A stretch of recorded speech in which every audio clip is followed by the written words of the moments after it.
Good morning, everyone. Hope you're doing well. Excuse me.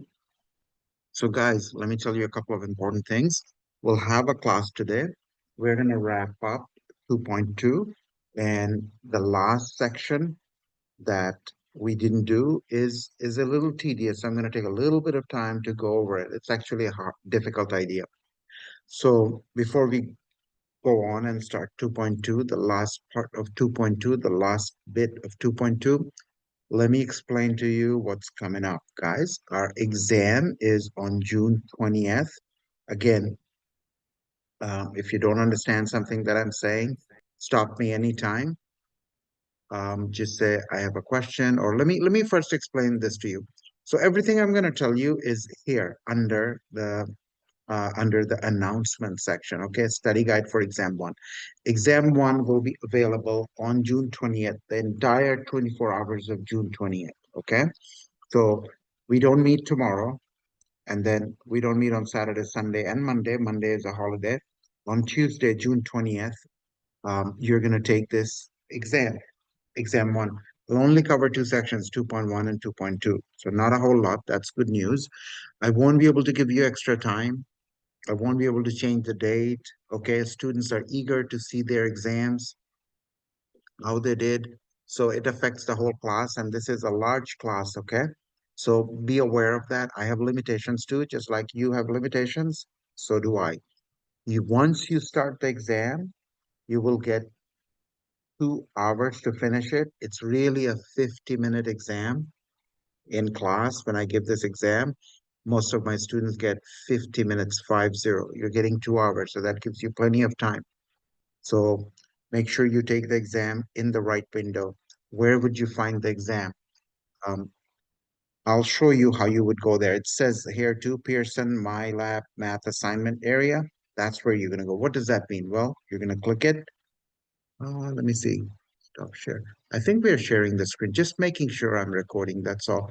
Click this where you do the assignment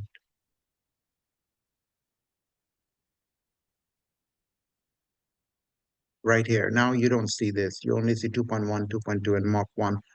Mock 1 is nothing. You can play with it and see what it's like. That's that symbol, this little diamond symbol means it's a test. Okay.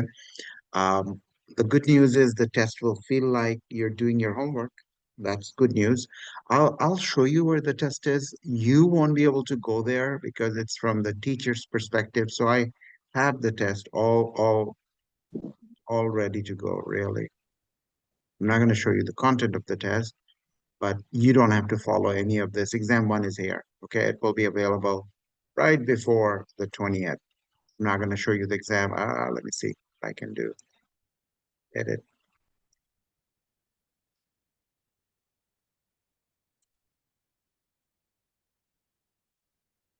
I don't even know. Well, okay, it seems like I haven't completed the exam, but that's not important.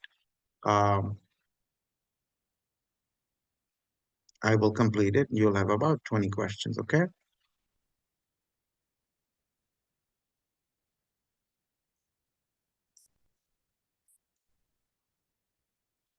So well, I'll work on the exam, okay? Don't worry about that too much. All right. So any questions about the exam? We do not meet on Tuesday. We don't have a lecture on Tuesday. Nothing will be uploaded on Tuesday. Let's see if we have any questions about the exam before we start working on 2.2. Our class may be a little short today. I don't want to start a new section that won't be on your exam. But if you want me to do anything from 2.1, 2.2, not a bad time to ask. I'll give you a couple of minutes and I'm going to get rid of my tea bag.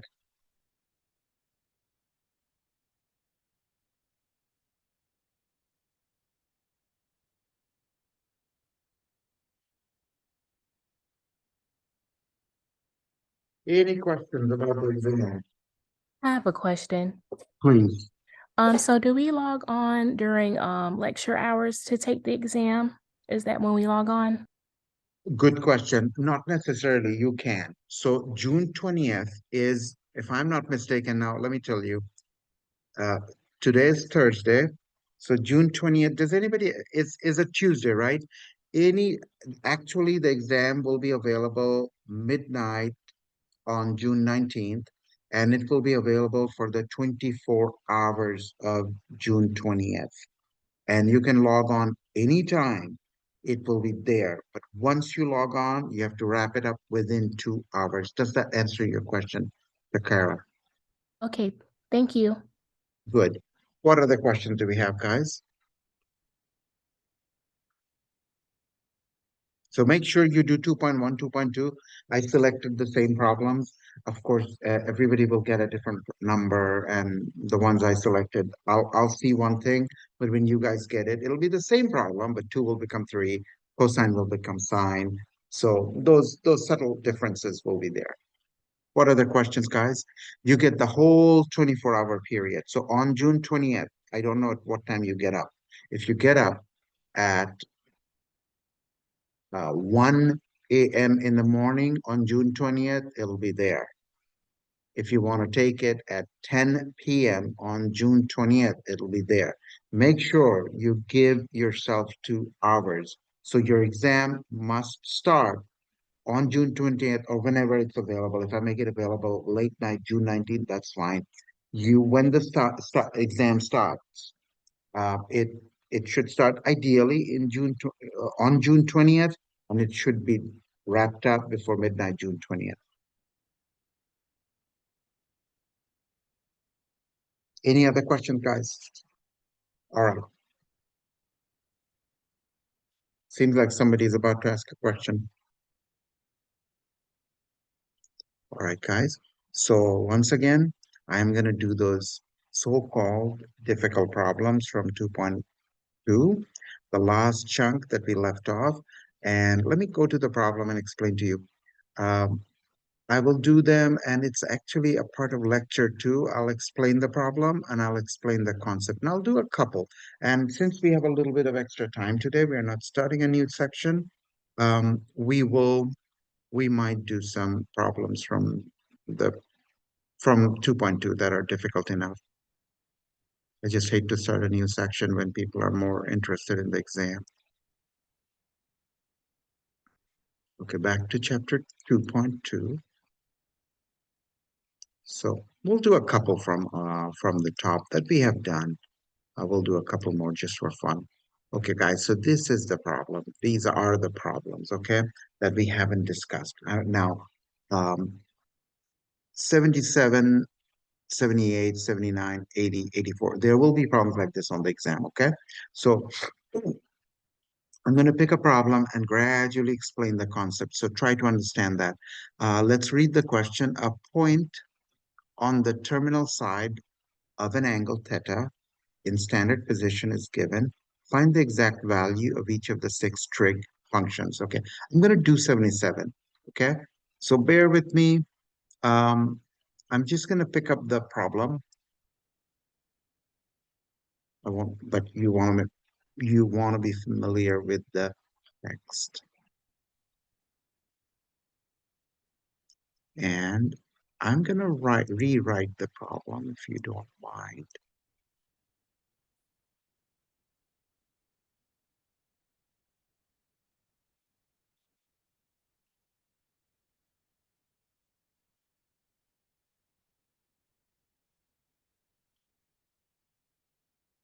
Okay. What they're trying to say is this. What they're trying to say that there is a point like this on the plane. Okay, what do we mean by the plane? You know, plane is where the unit circle was, right? Now, this point will not be on the unit circle. And if things are not on the unit circle, we cannot do much. I'll show you why it's not, how it's not. So I don't have to be that accurate. -3 and 4, it's going to be in the second quadrant. Why? X is negative, Y is positive. It doesn't matter where you put it. Okay, just put a little dot in the right quadrant and you're fine. Let's say, let's say this point is -3 and +4.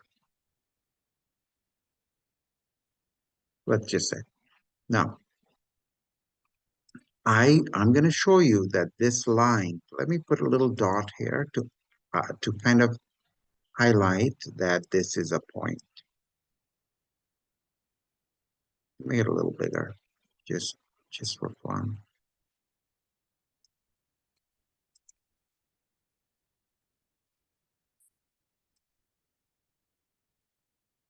It's not bad.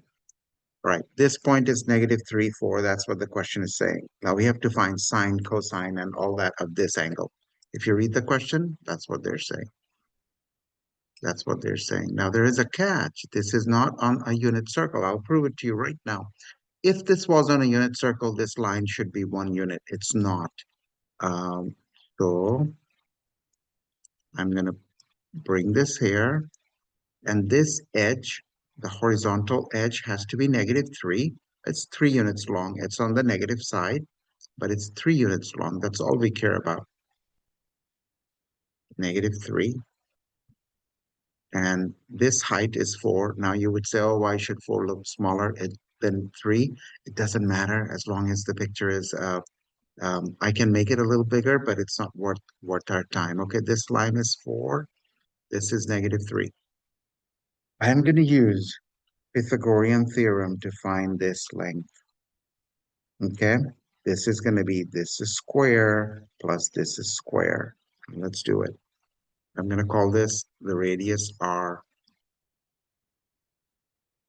It's a little hard. I'll try to do it as slowly as possible. If you don't understand something, you can always ask. R squared is equal to 4 squared plus negative 3 squared. Okay, 4 squared is 16. 3 squared is 9. 9 plus 16 is 25. Not bad. All right. Now, to find r, this length radius, this so-called circle, there's a big circle. It's going to be 5. If you take the square root of both sides, you're going to get r is equal to square root of 25 is equal to 5.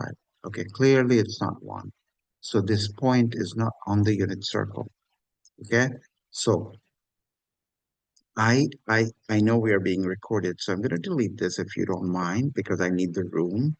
And I'm going to save r here. Now you would say that r, when you find the square root of something, it should be plus minus. Why did I just put plus?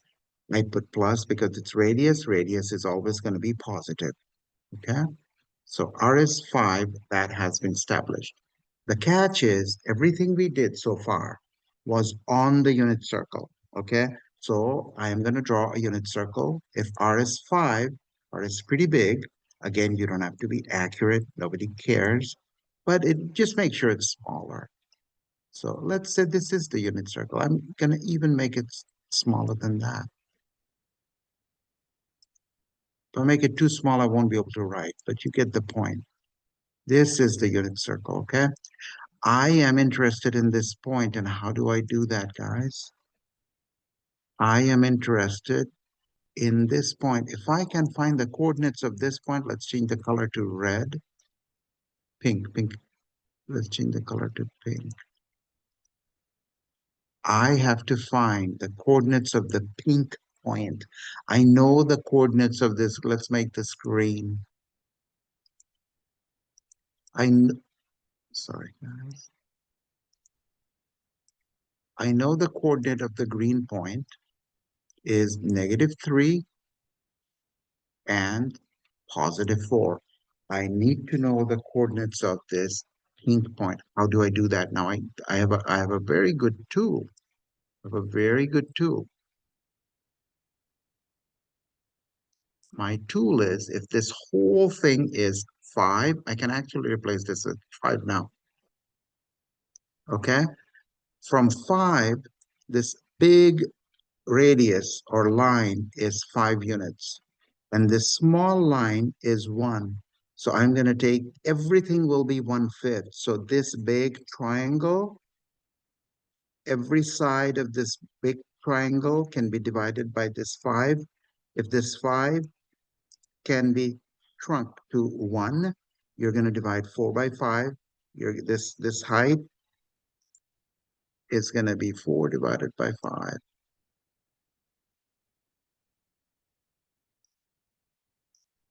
because everything will be 1/5. And this is -3.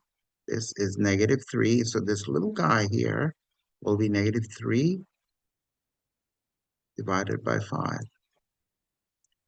I know you guys will find it a little challenging. They always do, but we'll do a couple more hopefully, and I'll do it in detail. So this is going to be -3/5.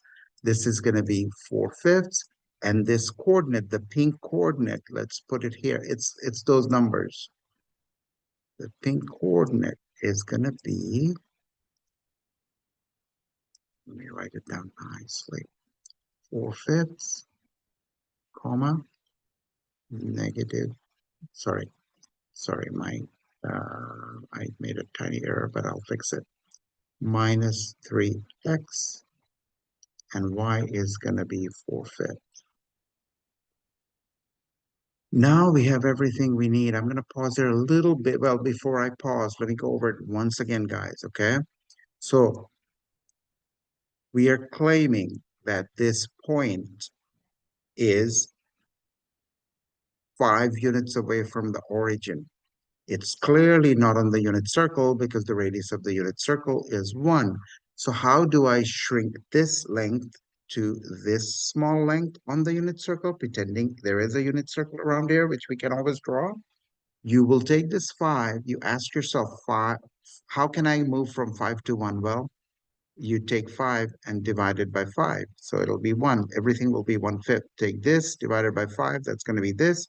Take -3 divided by same 5. The same 5. You're going to get this. And now this is 1. This is 4/5. And this is -3/5.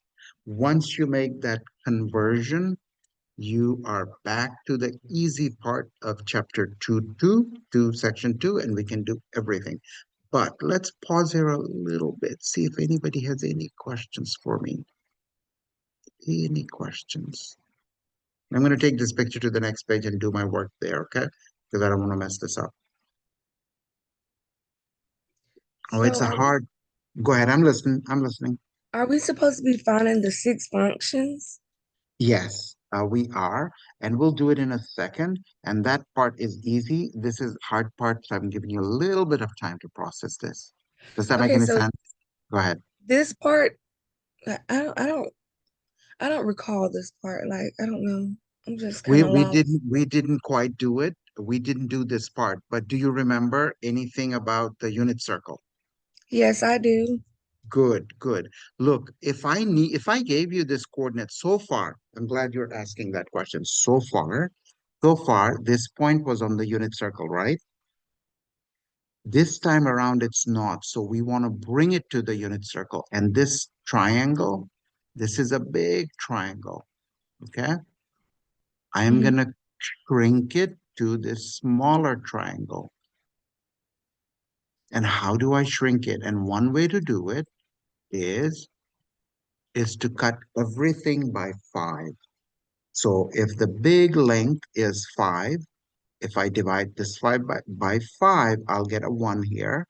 If this length is 4, I will divide it by 5. I'll get a 4/5 here. And if Mhm. this big length is -3, I will divide it by 5 and get -3/5. That means if this vertical line here is 4/5, the y coordinate will be 4/5. And if the horizontal line is -3, the x coordinate will be -3. Does that help at all? Right. So I guess my question is, if the coordinates are not on the unit circle, this is when you do these steps. Exactly, Okay. exactly. And I'm Thank you. glad you asked. Don't worry. I know it's a little rough. I'm going to do a couple more like this, so this process will be repeated. Okay? So I'll do the details. Every time I do a problem from this cluster, we'll do at least 2 more. So now, having said that, once I know, I'm going to get rid of this, if you don't mind. Yes, you have to do these steps, correct. All right, so I'm going to take this. This slide is going to be here. I'm not going to let it go anywhere, but I will do something here so that I don't want to mess this up. I'll do it very carefully. I'm going to go to a next slide. All right, so I'm going to make it a little smaller. All right, now guys, I have to find the six trig ratios. So that from this point forward, it's really not that bad. Remember, guys? So they're saying this angle. Okay, this angle is theta. Sure. It doesn't matter. You can call it T, you can call it theta. Nobody cares. So you can say sine theta sine is the y coordinate, 4/5. And cosine is the x coordinate, -3/5.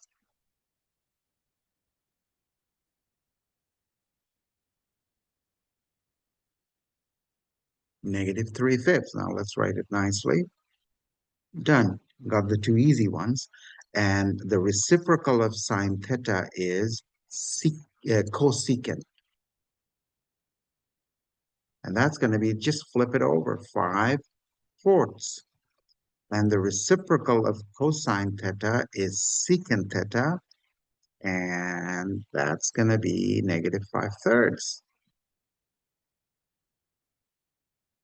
Done. Now I have to find tangent and cotangent. Remember, guys, tangent is, well, I'm going to do it nicely today because it's a hard problem, right? Tan theta is sine over cosine. Sine is 4/5 over -3/5. And that's going to be, you can cancel the fives, 5 and 5, okay? If you have a fraction divided by a fraction, the denominators are the same. You can cancel them. The numerators are the same. You can cancel them. What am I left with? 4 over 3, and don't forget the negative sign. And what's cotangent theta? Well, that's simply flipping tan theta.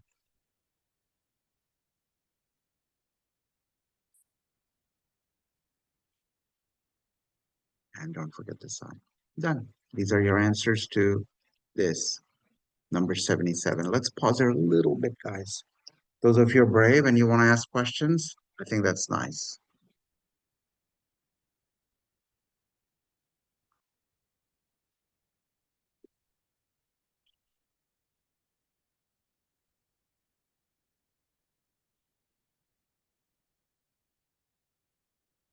So just to add, guys, it's a concept like, look, if you take a picture and you want to shrink it, your picture is 5 units long.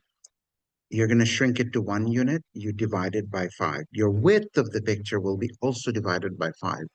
So when you shrink something to something a little smaller, if you want to jump from 5 to 1, everything of that triangle will be divided by 5 because you're going from hypotenuse. You want to move from 5.